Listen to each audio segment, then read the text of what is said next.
Mari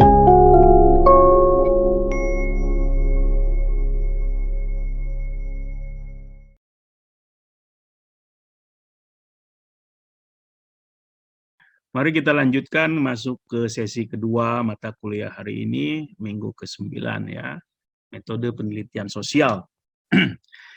Hari ini kita akan membahas bagaimana kita akan membahas proposal penelitian. Ada dua isu yang ingin saya sampaikan kepada Anda. Pertama, apa itu proposal penelitian? Dan kedua, bagaimana menulis proposal penelitian yang baik, ya. Oke. Nah, proposal penelitian ini penting kita pahami dengan baik, karena dari sinilah bermula baik tidaknya penelitian Anda. Sebelumnya minggu lalu pertemuan 1-8 Anda memahami isu-isu penting, pokok-pokok utama penelitian. Nah, hari ini harus kita wujudkan pemahaman itu dalam sebuah karya nyata, yaitu proposal penelitian. Ya kan? Seperti itu. Nah. Mari kita bahas lebih lanjut, lebih detail tentang proposal penelitian ini dengan memperhatikan slide yang saya berikan kepada Anda. Ya.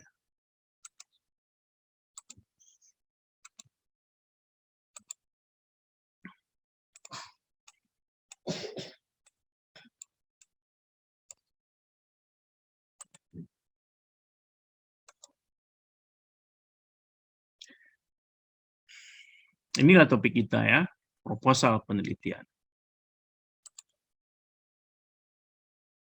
Kalau berbicara tentang proposal penelitian, mahasiswa, mungkin termasuk Anda, adalah ketika berbicara tentang membuat proposal penelitian, mahasiswa kebanyakannya meniru punya mahasiswa seniornya. Ya kan? Seperti itu. Apakah itu salah? Tergantung. Ya. Tapi ketika Anda mencoba untuk meniru proposal punya mahasiswa di atas Anda mesti juga berpikir kritis. Disimpan dalam pikiran Anda, bagaimana kalau proposal itu keliru? Salah. Anda asal ambil tiru aja. Nah, ini yang sering terjadi dalam pengalaman saya ketika membimbing dan menguji proposal dan bahkan skripsi. Saya heran kenapa mereka tidak bisa membuat proposal yang standar, yang baik dan benar. Dan ternyata setelah telusuri, mereka mengambil contoh dari kakak seniornya. Dicontoh begitu saja. Ya. Ada yang copy paste, ada juga yang menyesuaikan. Tapi intinya yang mereka tiru itu tidak tepat. Maka dampaknya adalah mahasiswa membuat proposal yang keliru pula. Ya, karena diambil dari contoh yang keliru. Biasanya diambil dari bahasa kebiasaan. Dan biasanya gitu proposalnya, gitu kan. Nah, padahal itu keliru. Akibatnya Anda mencontoh tradisi dan kebiasaan yang salah. Nah, oke. Nah, dengan mengikuti mata kuliah ini, mendengar sesi pada minggu ini, harapan saya Anda tidak lagi asal tiru sebuah contoh proposal. Ya, Anda harus memahami dengan baik bagaimana proposal itu yang baik dan benar. Ya, setidaknya Anda ketika melihat contoh sebuah proposal, Anda bertanya pada kawan Anda, nah benar ya teh, kia. Anda bertanya pula kepada teman Anda dan juga kepada dosen Anda atau siapapun yang mengerti tentang penelitian. Supaya apa? Supaya Anda punya proposal yang baik. Kenapa penting proposal yang baik? Nanti saya jelaskan di slide berikutnya. Ya.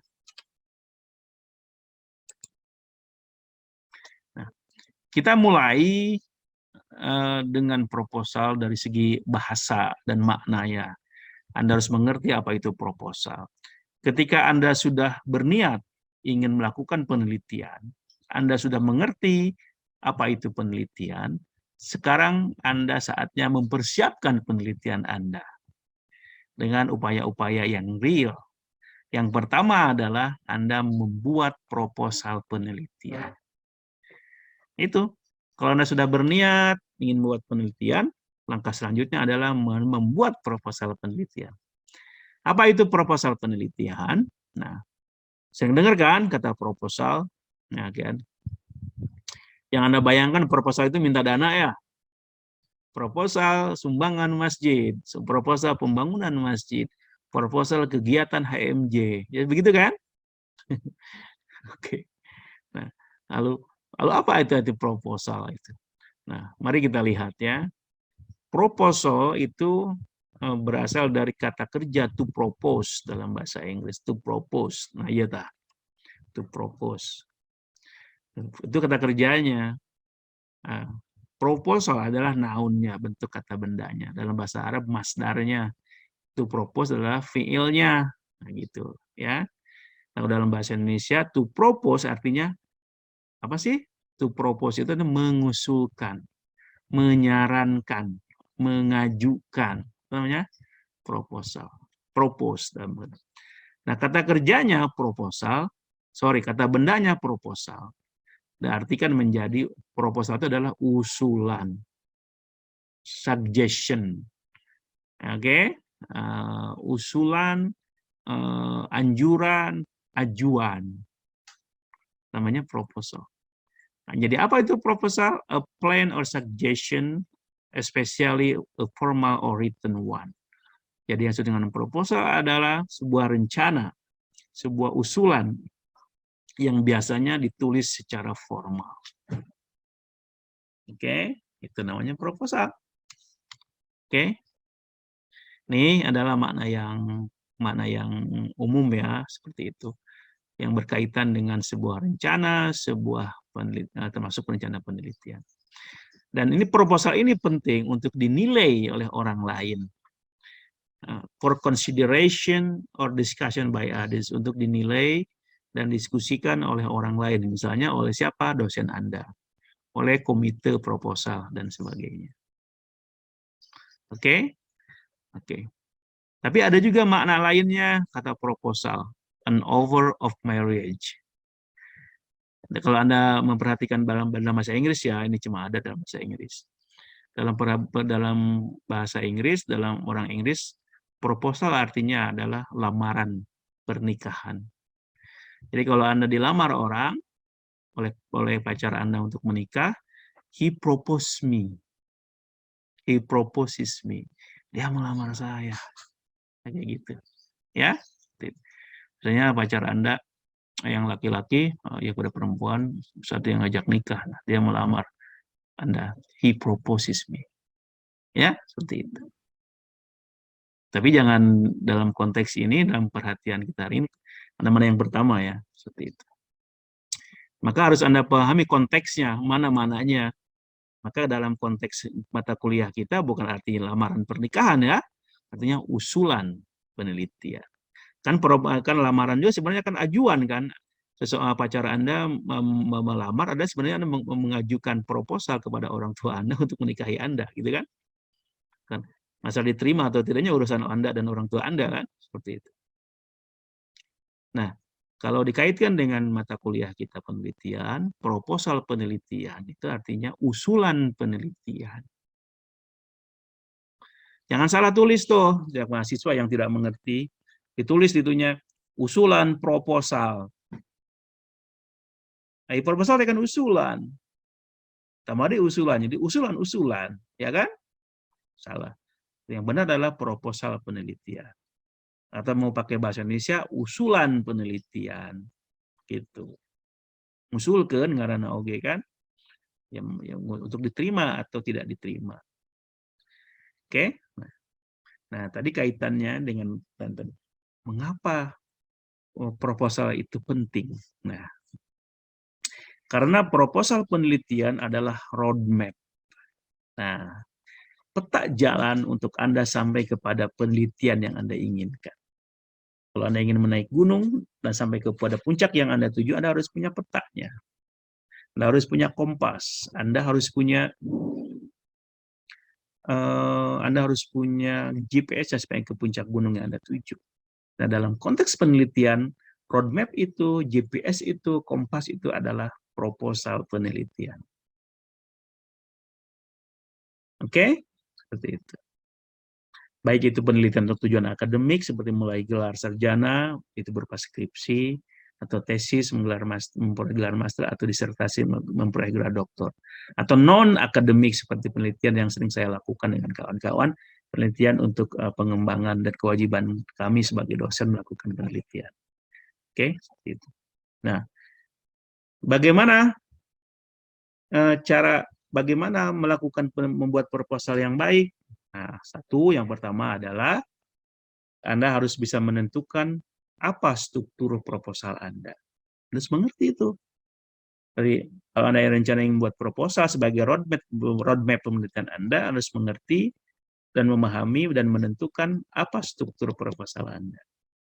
Kemudian Anda juga harus mampu dan mengerti dan menerapkan citation and referencing, bagaimana cara mengutip dan cara membuat rujukan. Ya. Kemudian setelah itu Anda baru tulis proposal Anda. Tahu strukturnya, tahu cara mengutip dan sebagainya.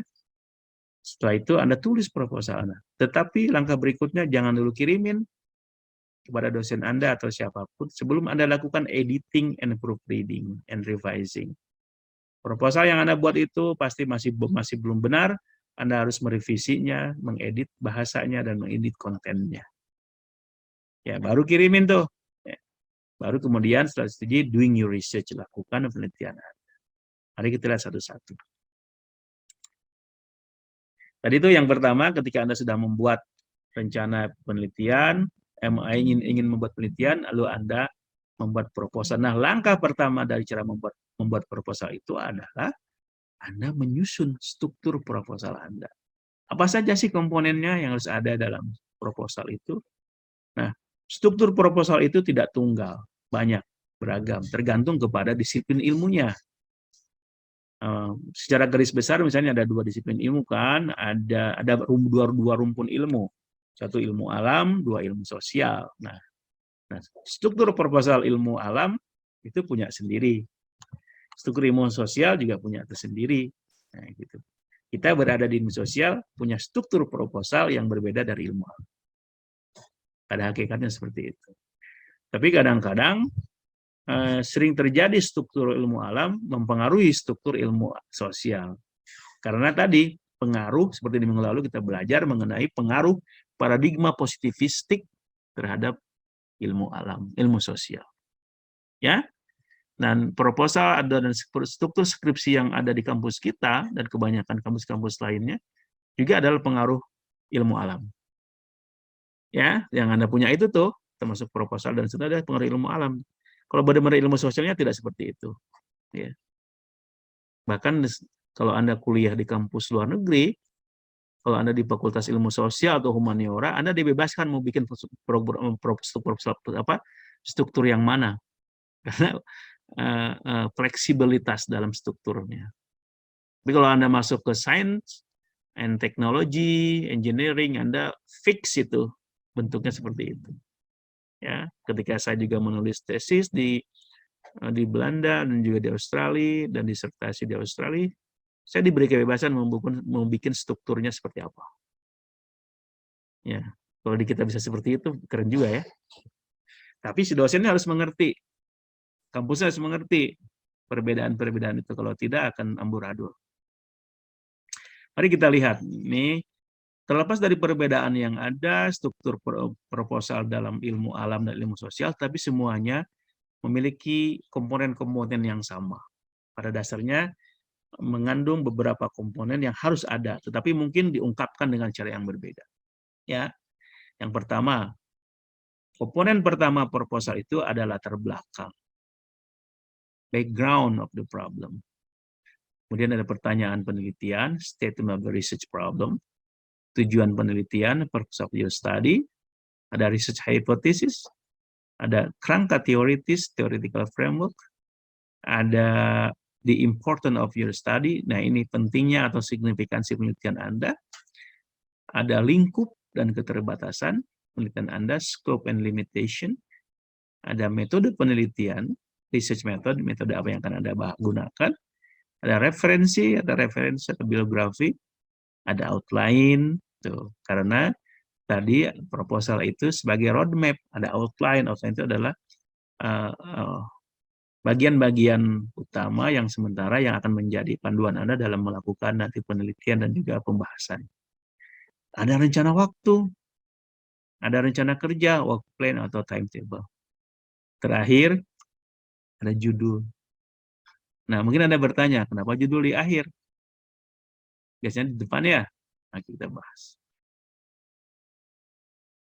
Ayo kita bahas satu-satu. Apakah proposal dimulai dari judul? Anda pasti menjawab iya. Jurusan Anda menjawab iya. Tetapi sebenarnya, penelitian itu bukan mulai dari judul. Proposal Anda bukan mulai dari judul. Tapi mulai dari apa topik masalah Anda, topik penelitian Anda, dan masalah yang ingin Anda teliti. Seperti saya katakan tadi. Jadi bukan mulai dari judul. Jadi Anda harus bisa di awal itu menentukan apa topik penelitian Anda, dan kedua, masalah apa yang ingin Anda teliti, yang merupakan penyempitan dari masalah yang Anda pilih. Kekeliruan yang terjadi, Anda mulai dari judul. Judulnya naon euy. Ada ribut, sibuk memilih judul. Bahkan jurusan juga meminta Anda store judul. Bahkan kalau sudah store nggak boleh ganti, ya kan? Maka yang benar sebenarnya bukan store judul, tapi store masalah penelitian. Oke? Judul itu namanya juga judul, label. Label itu bisa berubah kapan saja. Tapi kalau Anda diminta judul, boleh deh. Tetapi meskipun demikian, dalam proposal Anda boleh mencantumkan judul. Namanya judul sementara di awal. Supaya nggak kosong bagian judul, cantumkan aja judul apa adanya. Yang terlihat dalam. Tapi jangan Anda terlalu fokus di awal-awal, kumaha judulnya iya teh. Fokus Anda kepada topik penelitian dan masalah penelitian Anda. Itu yang pertama. Anda boleh buat judul sementara di proposal Anda. Apa aja. Nanti biarkan judul itu berkembang, jangan terlalu pusing. Nanti di tengah dan di akhir penelitian Anda atau pembuatan proposal Anda bisa revisi. Jadi judul bisa berubah, tapi topik dan masalah tidak akan berubah. Itu yang penting ya. Jadi sejak sekarang Anda jangan riweuh mikirin judul. Yang ada pikiran itu adalah apa topik penelitian Anda dan masalah yang akan Anda teliti. Itu. Ya. Jadi sekarang lupakan dulu judul. Simpan nanti judul di belakang. Ya. Anda boleh di halaman pertama Word Anda, laptop Anda, judul sementara anu, nah boleh. Ya. Sekarang Anda fokus kepada bagian pertama atau komponen pertama dari latar belakang. Nah, sebuah penelitian yang baik itu harus dirancang dengan baik pula. Yang pertama adalah harus menunjukkan kepada pembaca Anda apa yang mendorong Anda ingin meneliti masalah yang ingin Anda teliti. Anda ingin meneliti masalah X.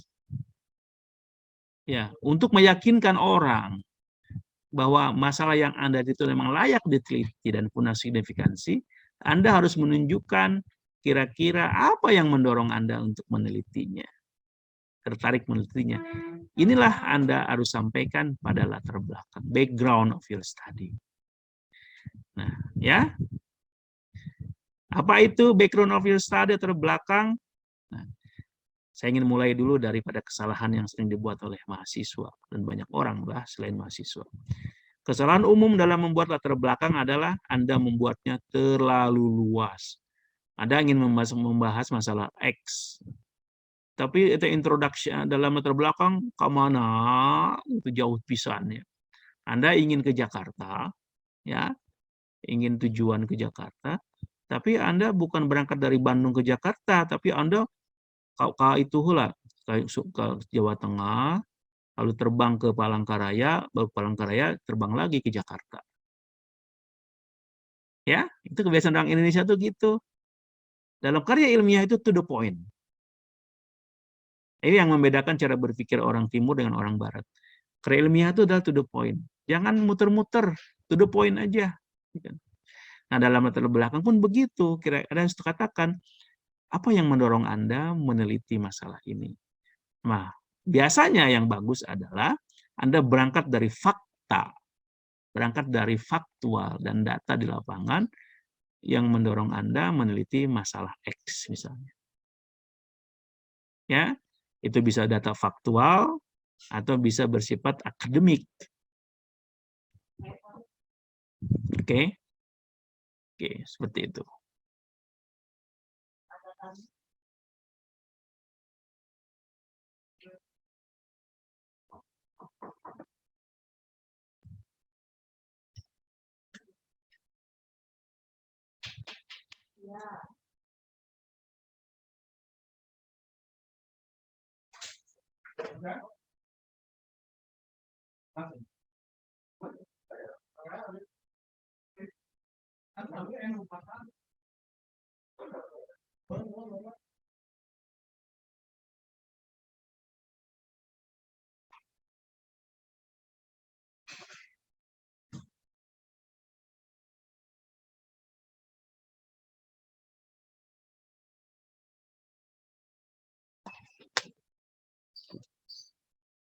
Dan latar belakang itu merupakan konteks dari penelitian Anda.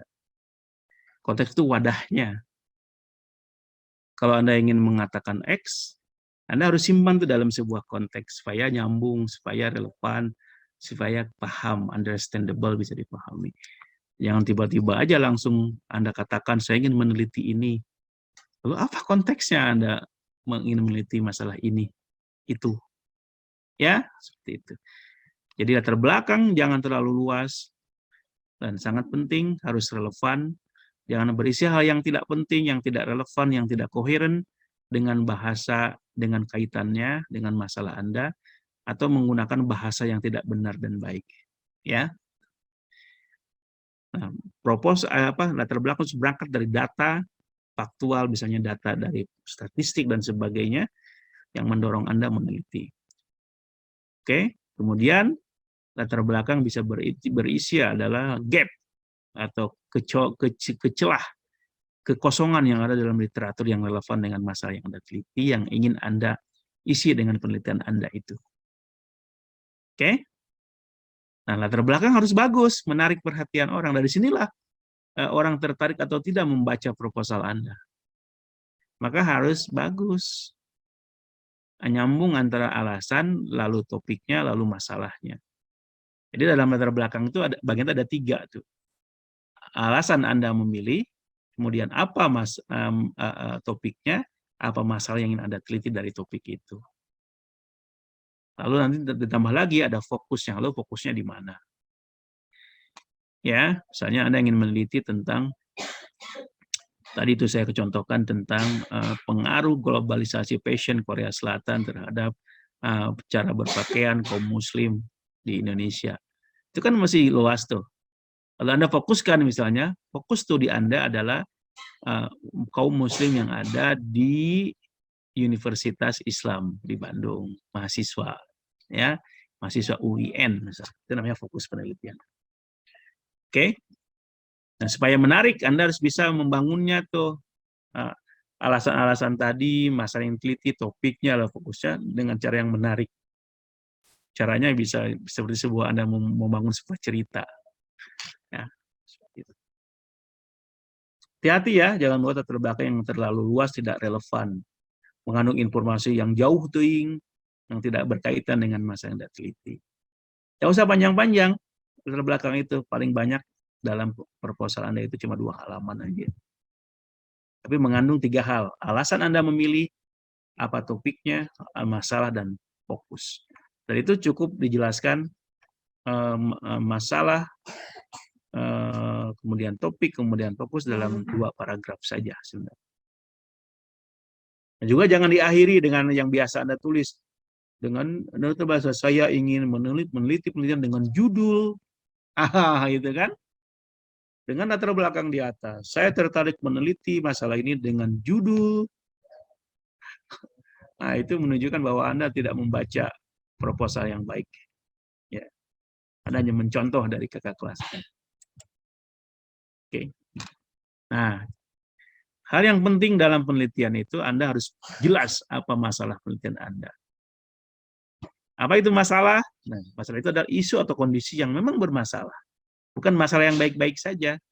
Kenapa disebut bermasalah? Anda harus memilih sesuatu bermasalah, kalau itu masalah yang memerlukan deskripsi, memerlukan penjelasan, memerlukan keputusan, memerlukan solusi.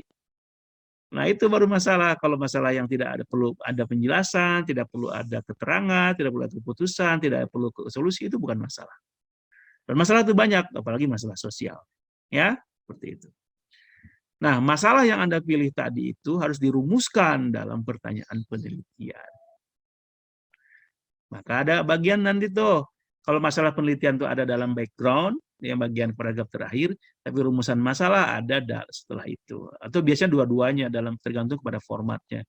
Kalau yang sering saya buat, antara masalah dan rumusan masalah pada bagian background, latar belakang, atau introduction. Ya. Oke? Jadi masalah tadi dirumuskan dalam pertanyaan penelitian yang benar. Nyambung tuh. Kalau Anda meneliti mengenai X, masalah X, maka rumusan masalah juga harus X. Dengan menggunakan 3 pertanyaan utama, apa, mengapa, bagaimana, dan mengapa. Kalau penelitian bersifat deskriptif, Anda gunakan pertanyaan apa dan bagaimana. Kalau penelitian bersifat analitis untuk menggali faktor-faktor penyebab dan sebagainya, Anda gunakan pertanyaan mengapa. Ya. Oke, seperti itu. Dalam memilih masalah, Anda harus hati-hati. Ya, masalah itu harus realistis Anda teliti. Makanya visible.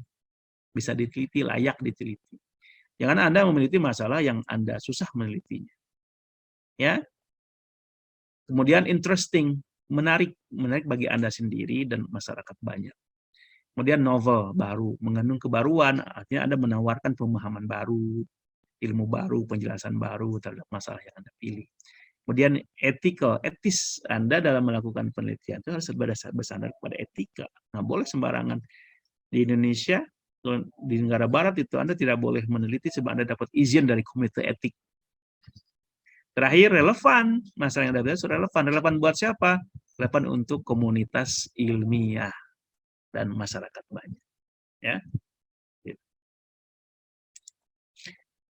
Nah, bagian lainnya dari proposal harus ada tujuan. Apa sih tujuan Anda membuat usulan penelitian ini? Harus jelas dong ketika apa sih tujuan Anda membuat penelitian ini dalam proposal Anda itu kan? Itulah saatnya dalam proposal Anda menyampaikan tujuan penelitian Anda.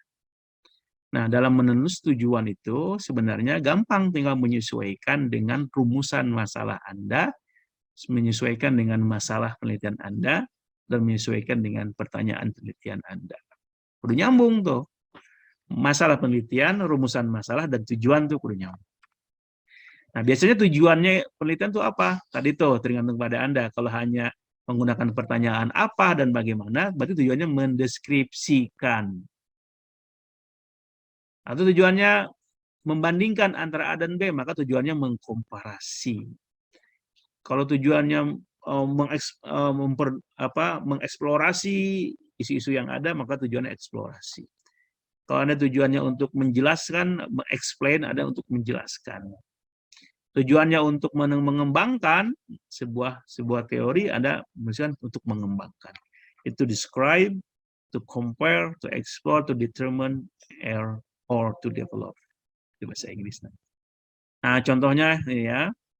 Contoh yang Anda pilih misalnya Anda memilih tentang masalah yang Anda pilih sekarang, kita tidak tahu apa dampak COVID-19 apa itu terhadap harga saham, misalnya kan? Kita nggak tahu datanya, yang punya data.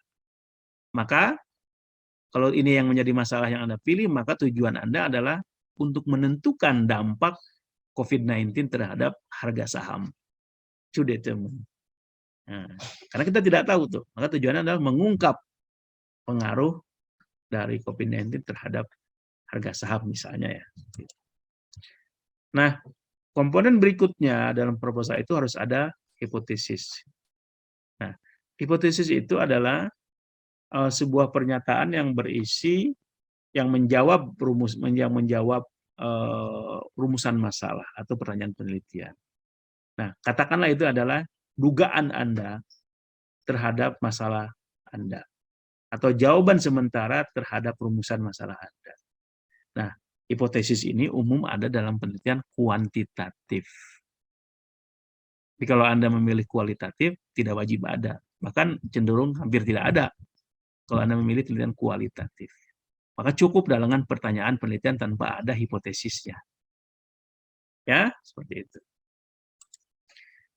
Kerangka teoritik adalah komponen berikutnya yang harus ada dalam proposal. Nah, ini penting. Pertama, ketika Anda sudah menentukan masalahnya apa, rumusan masalahnya apa, tujuannya apa, sekarang pertanyaannya, lalu masalah yang Anda pilih tadi itu akan Anda analisis bagaimana. Disinilah Anda harus menunjukkan kepada pembaca Anda, dosen Anda, dan penentuan komite etik dan komite skripsi, atau komite proposal, atau siapapun, bahwa Anda adalah akan menganalisisnya, masalah yang Anda pilih itu dengan menggunakan teori dan konsep sesuai dengan latar belakang Anda. Kalau Anda adalah mahasiswa sosiologi, maka masalah yang harus Anda pilih harus Anda analisis menggunakan teori dan konsep sosiologis. Ini penting Anda menunjukkan bahwa Anda tahu konsep atau teori sosiologi, karena Anda mahasiswa sosiologi untuk membahas masalah yang Anda pilih. Seperti pisau analisis kalau seorang dokter bedah, maka pisau bedah Anda adalah teori atau konsep sosiologis. Ya, karena Anda mahasiswa. Masalah yang Anda pilih bisa beragam. Misalnya Anda bisa meneliti tentang pendidikan. Boleh itu. Tapi analisis Anda adalah analisis sosiologis. Ya, Anda boleh memilih masalah hukum. Tapi analisis Anda analisis sosiologis. Dengan menggunakan teori atau konsep sosiologis. Ini untuk menunjukkan bahwa Anda akrab, Anda mengerti dengan teori atau konsep dalam disiplin ilmu Anda. Ya, seperti itu. Kemudian, nah di sini seperti saya katakan tadi, dalam proposal Anda harus menunjukkan apa manfaatnya atau kontribusinya penelitian Anda itu. Dengan demikian Anda menunjukkan signifikansi atau pentingnya penelitian Anda itu bagi ilmu yang relevan. Di sini Anda jelasin signifikansi penelitian Anda itu ini, kontribusinya ini. Kontribusinya bisa kepada dunia ilmiah dan juga kepada masyarakat. Ya, kalau kepada dunia ilmiah Anda menunjukkan gap dari literatur yang Anda, yang gap inilah yang ingin Anda isi dengan penelitian Anda itu. Bagi masyarakat berarti bersifat praktis, termasuk pada policy maker. Ya. Selanjutnya dalam penelitian sosial, Anda jangan berbesar hati. Jangan berbesar kepala. Mengaku penelitian itu yang paling baik, yang paling hebat. Jangan. Karena ilmuwan itu harus rendah hati. Maka Anda harus tunjukkan kepada mereka skop penelitian Anda dan batasan-batasan, keterbatasannya. Tidak ada penelitian yang sempurna. Maka Anda harus jujur, ada keterbatasannya. Maka Anda sebutkan kemungkinan keterbatasan penelitian Anda itu dari segi metodologi misalnya. Misalnya Anda tidak bisa memperoleh sampel yang banyak karena keterbatasan waktu, keterbatasan geografis dan sebagainya, ya. Atau Anda punya keterbatasan karena Anda dalam diri Anda tidak punya waktu. Anda tidak punya cukup dana dan sebagainya. Apalagi Anda untuk skripsi, Anda hanya punya waktu beberapa bulan. Nah, mungkin Anda memperoleh penelitian yang luas. Untuk Anda hanya beberapa bulan. Maka Anda katakan keterbatasannya, saya tidak bisa memperoleh informan yang banyak. Karena keterbatasan dana dan waktu yang saya miliki. Itu dunia yang harus diakui oleh ilmuwan yang benar. Oke. Dalam penelitian, dalam proposal yang Anda buat, Anda harus bisa menyampaikan kepada pembaca Anda masalah yang Anda akan teliti itu bagaimana akan diteliti. Anda sudah memilih masalahnya, Lalu saatnya sekarang Anda menyampaikan bagaimana masalah itu akan Anda teliti. Disinilah pentingnya Anda menjelaskan namanya metode penelitian. Ya, nah kalau Anda penelitiannya kuantitatif, maka Anda harus melakukan metode penelitian kuantitatif dari segi data collection-nya, data analisis dan sebagainya. Kalau Anda memilih metode penelitian kualitatif, maka Anda harus tepat menggunakan metode yang tepat, data kualitatif dari segi data collection, data analisis dan sebagainya. Perlu nyambung tuh, ya, jangan pabelit. Disinilah Anda penting meyakinkan kepada pembaca Anda bahwa Anda tahu apa yang harus Anda lakukan untuk meneliti masalah yang Anda teliti. Di sini ada dua hal yang Anda jelaskan, bagaimana Anda mengumpulkan data untuk menjawab pertanyaan Anda. Lalu Anda harus menjelaskan bagaimana data yang Anda kumpulkan itu akan Anda analisis. Jadi berfokus pada data collection and data analysis. Sudah saya jelaskan kan? Metode data analisis untuk misalnya apa metode data collection kuantitatif, apa itu data analisis pada kuantitatif, apa itu data collection pada kualitatif, dan apa saja metode analisis dalam penelitian kualitatif. Ya, Anda lihat lagi video sebelumnya atau materi kuliah sebelumnya. Ini saya sebutkan nih, ya, Anda mengingatkan Anda aja ini. Nah, proposal Anda harus berisi sumber-sumber yang Anda rujuk. Nah, walaupun bersifat sementara, dalam proposal itu Anda harus mencantumkan sumber-sumber yang Anda rujuk atau akan Anda rujuk dalam penelitian Anda. Dan ini mesti relevan dengan masalah yang Anda pilih. Jangan coba-coba memasukkan sumber rujukan yang tidak ada kaitannya dengan topik dan masalah penelitian Anda. Anda mungkin ingin membuat terkesan dosen Anda masukin banyak-banyak dalam terpustaka. Padahal tidak ada hubungannya dengan masalah yang Anda teliti. Emang dosen bodoh? Kan enggak kan? Jadi hanya cantumkan yang relevan dengan masalah dan topik penelitian Anda. Do not try to wow your teachers. Ya, jangan coba untuk membuat terkesan dosen Anda. Oke? Nah, di sini saya ingin menyampaikan dua hal. Ada perbedaan antara bibliografi dan referensi. Nah, bibliografi itu diterjemahkan dalam bahasa Indonesia menjadi daftar pustaka. Nah, bibliografi atau biografis daftar pustaka Indonesia. Ada yang kedua referensi. Nah, sekarang Anda harus lihat apa yang diminta oleh fakultas Anda, bibliografika atau referensi.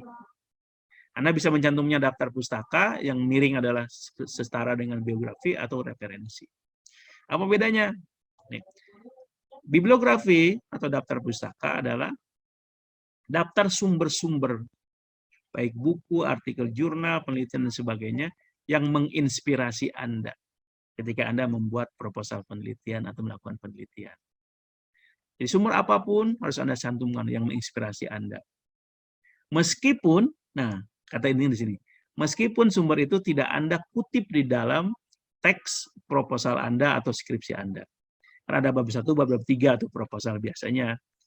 Nah, jadi sumber yang Anda baca dan menginspirasi Anda untuk meneliti dalam pembuatan proposal dan skripsi harus cantumkan. Meskipun sumber-sumber itu tidak Anda kutip di dalam bab 1, bab 2 atau bab 3 atau bab 4 dalam skripsi dan bab 5. Itu namanya daftar pustaka. Jadi dalam daftar pustaka bisa aja terdapat sumber-sumber yang tidak ada Anda rujuk di dalam bab-bab sebelumnya. Oke, tapi menginspirasi Anda. Yang tidak menginspirasi jangan dicantumkan.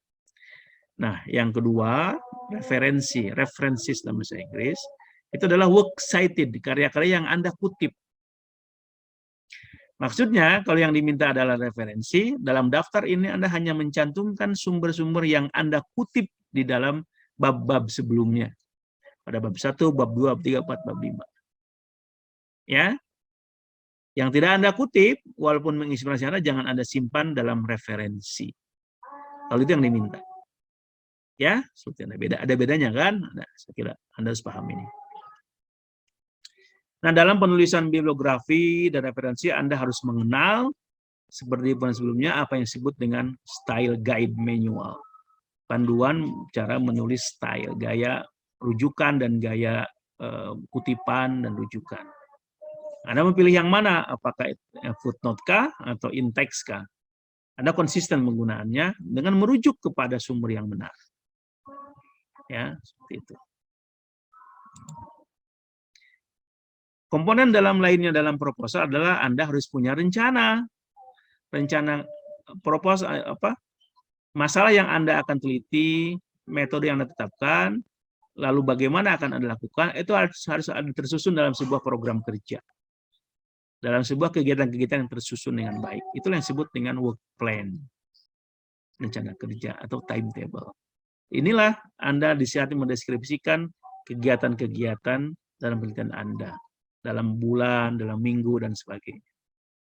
Disinilah Anda mencantumkan kegiatan apa, siapa yang bertanggung jawab, tujuannya apa, perkiraan selesai, dan juga budgetnya.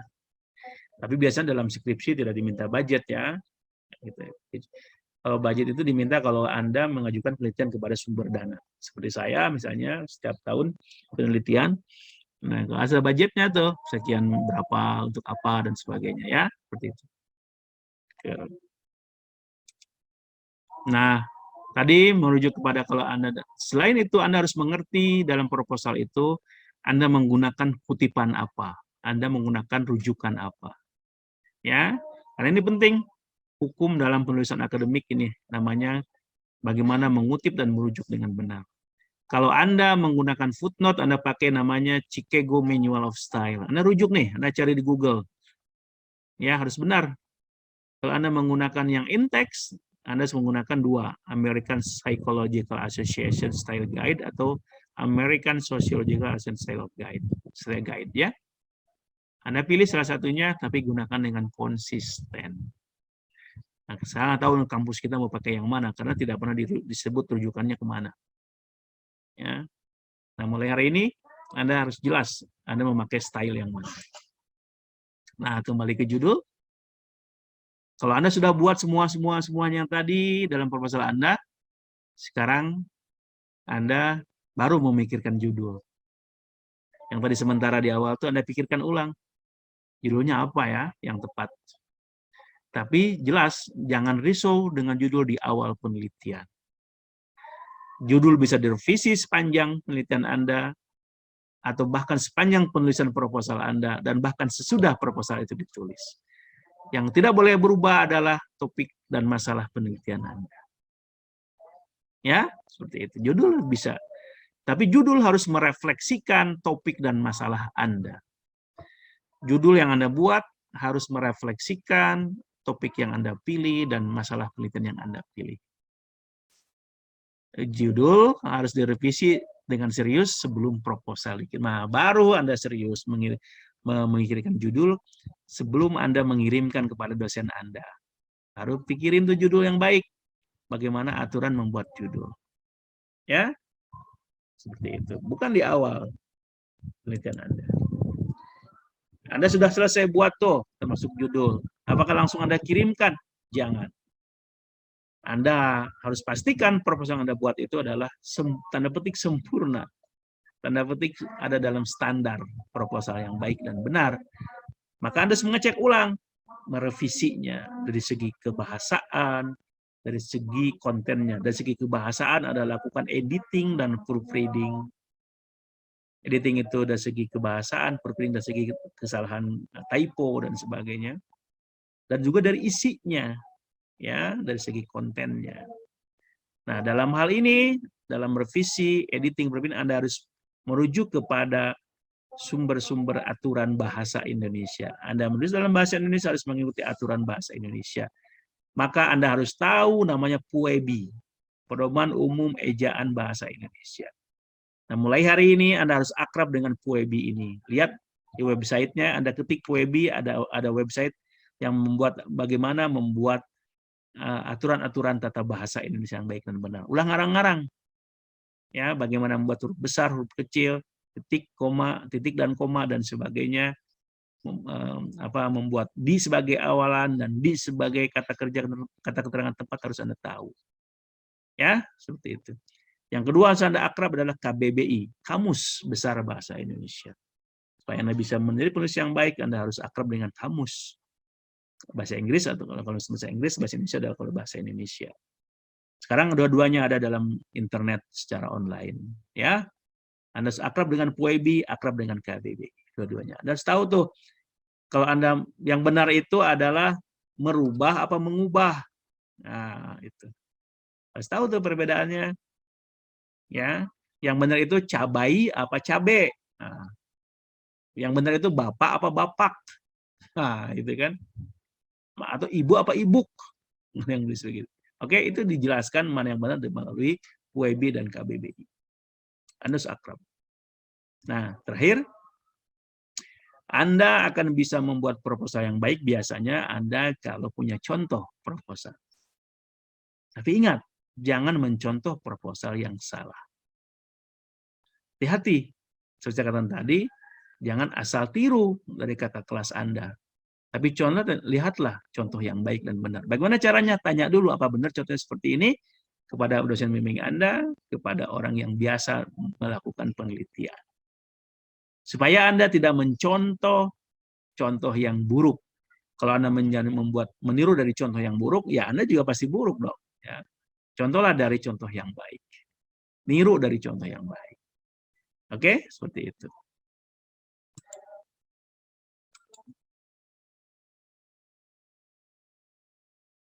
Mudah-mudahan Anda mengerti topik hari ini. Ya. Silakan sampaikan pertanyaan Anda minggu depan atau melalui grup kita atau melalui kolom tanya jawab di channel Sociology Explained. Sampai ketemu minggu depan ya.